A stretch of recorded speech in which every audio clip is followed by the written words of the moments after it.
আসসালামু আলাইকুম রহমতুল্লাহ।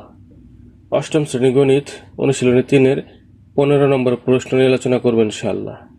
প্রশ্নটি হচ্ছে, একটি বর্গাকার ক্ষেত্রের এক বাহুর দৈর্ঘ্য 300 মিটার।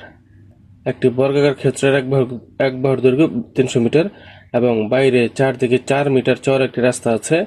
রাস্তাটির ক্ষেত্রফল কত? সমাধান লিখব। লেখার পর একটি চিত্র আঁকবো। বলছে একটি বর্গাকার ক্ষেত্রের এক বাহুর দৈর্ঘ্য। এই ক্ষেত্রটা হচ্ছে বর্গাকার, অর্থাৎ আমরা জানি বর্গ সেটাই যার দৈর্ঘ্য এবং প্রস্থ সমান হয়, অর্থাৎ দৈর্ঘ্য যা প্রস্থ তা। দৈর্ঘ্য যদি 10 হয়, প্রস্থ 10, দৈর্ঘ্য 20 হলে প্রস্থ 20, অর্থাৎ দৈর্ঘ্য যত প্রস্থ তত, এটি হচ্ছে বর্গাকার। তাহলে বলছে বর্গাকার এক বাহুর দৈর্ঘ্য 300 মিটার, মানে এটা একটা বর্গাকার। এখান থেকে এই পর্যন্ত যদি 300 হয়, তাহলে এখান থেকে এই পর্যন্ত 300ই হবে, অর্থাৎ বর্গক্ষেত্রের প্রতিটি বাহুর দৈর্ঘ্য সমান হয়। কিন্তু এখানে বলেছে এক বাহুর দৈর্ঘ্য 300 মিটার, তার মানে এখানে 300 মিটারই হবে। এটাও 300, এটাও 300, এটাও 300, এটাও 300 হবে। এটা হচ্ছে বর্গক্ষেত্র এবং এর বাইরে চারদিকে 4 মিটার চওড়া রাস্তা আছে। আগে আমরা করেছি অঙ্কগুলো 3 মিটার চওড়া রাস্তা, কোনো সমস্যা নেই। 3 হতে পারে, 4 হতে পারে, আরো কম বেশি হতে পারে। তো রাস্তার হচ্ছে 4 মিটার পাশ, 4 মিটার পাশ। এটা হচ্ছে বর্গক্ষেত্রের বাইরে। এখন লেখার পর তারপর লিখবো দেওয়া আছে লিখে লিখবো বর্গাকার ক্ষেত্রের এক বাহুর দৈর্ঘ্য। বর্গাকার ক্ষেত্রের এক বাহুর দৈর্ঘ্য কত? 300 মিটার। এটা দেওয়া আছে প্রশ্নের মধ্যে। সুতরাং যেহেতু এটা বর্গাকার ক্ষেত্র, এক বাহুর দৈর্ঘ্য 300 মিটার, আর বর্গক্ষেত্রের ক্ষেত্রফল নির্ণয়ের সূত্র কিন্তু অন্যটা।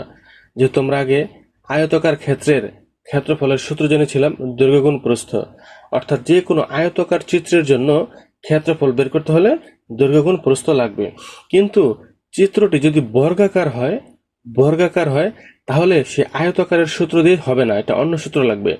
যেহেতু এই চিত্রটি বর্গাকার, এইটার ক্ষেত্রফল বের করার সূত্র হচ্ছে অন্যটা। এই যেখানে বর্গাকার ক্ষেত্রের ক্ষেত্রফলের সূত্র হচ্ছে বাহুর দৈর্ঘ্য স্কোয়ার।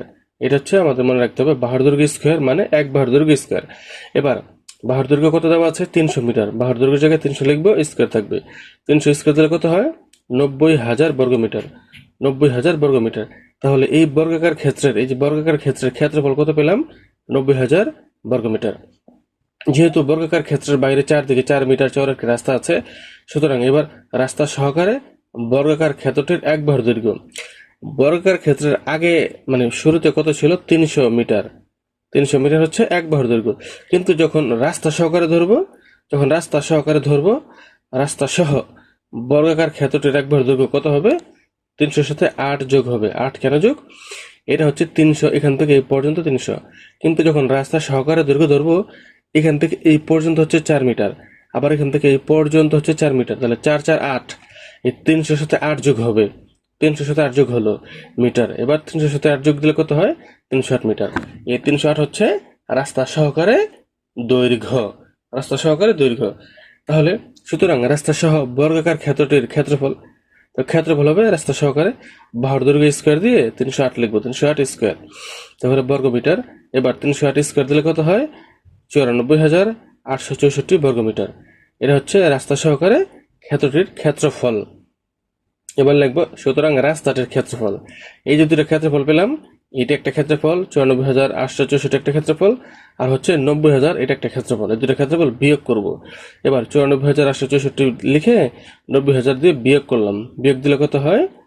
4,864 বর্গমিটার। এটা হচ্ছে বিয়োগফল। তাহলে রাস্তাটির ক্ষেত্রফল কত হলো? 4,864 বর্গমিটার। উত্তর হবে 4,864 বর্গমিটার।